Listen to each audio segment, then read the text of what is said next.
Greetings, historians. Welcome to Lore of the Dragon. The dragons in Wings of Fire are a diverse cast, with their own appearances, cultures, and abilities unique from each other. This reigns true from Pyria and the lost continent of Pantala. However, it wasn't always such. In days past, the dragons were a sparse population, and the land they would eventually rule over was controlled by three empires of what would later be called scavengers, or, for simplicity's sake, humans.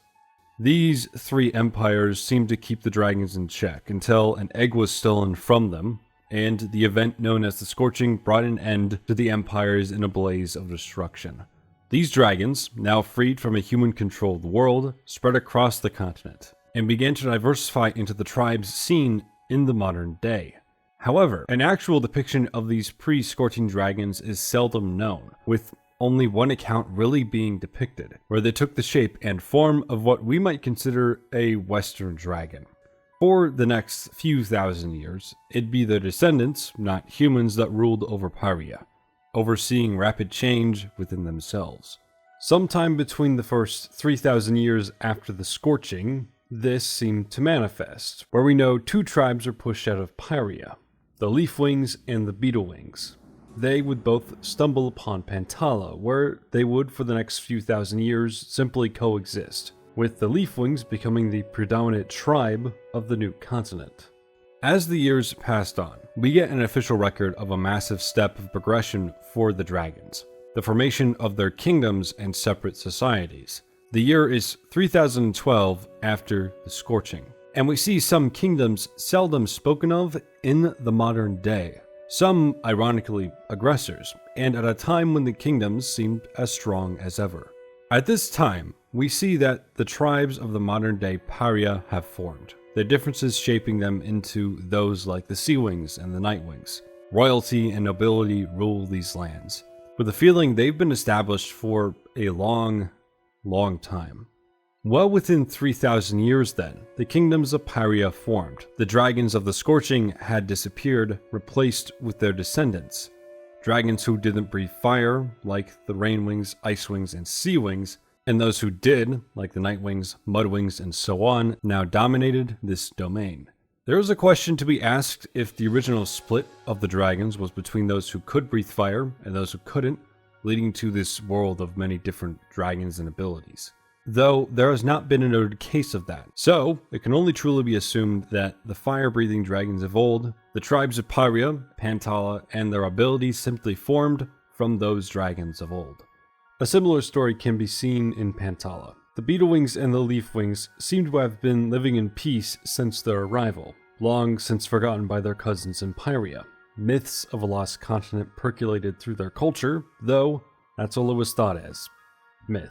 Eventually, there was contact. A lone Nightwing, one named Clearsight, venturing from Pyria, they found themselves on the Lost Continent. And by the year 4500, the Beetlewings would be replaced by descendants of her and a few other Beetlewings, the Silkwings and the Hivewings.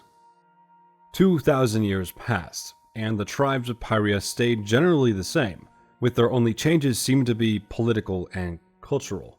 Wars between the tribes fought over disputes or succession. Pantala would see the rise of the Hivewing Kingdom, the subjugation of the Silkwings, and a near-divine war against the Leafwings. This brings us to the modern day. Of course, now the landscape of Pyria and Pantala are different. Different kingdoms mark its land. Changes in who holds power and the dragons of old are now mostly forgotten. Only just over 5,000 years.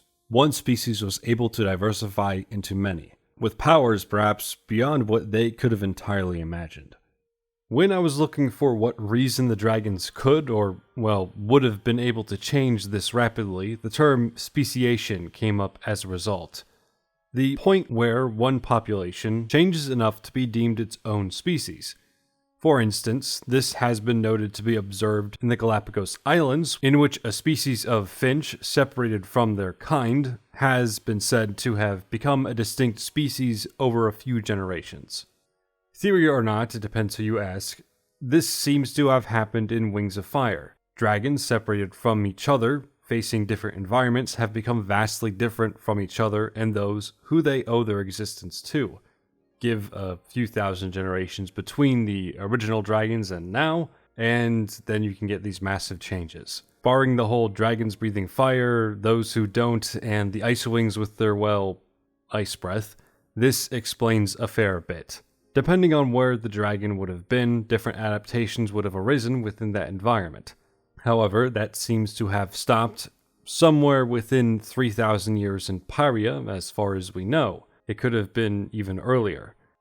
Pantala, as formerly mentioned, seems to have only seen massive change after Clearsight arrived, leading to the Silk and Hive Wings, with over 3,000 years before that, seeing little change with the Leaf and Beetle Wings living together. I have a few theories for this, even though I'm not the most well-equipped to talk about this, I think, which involve both societal pressure being the cause or even simply that the dragons didn't have any reason to keep changing.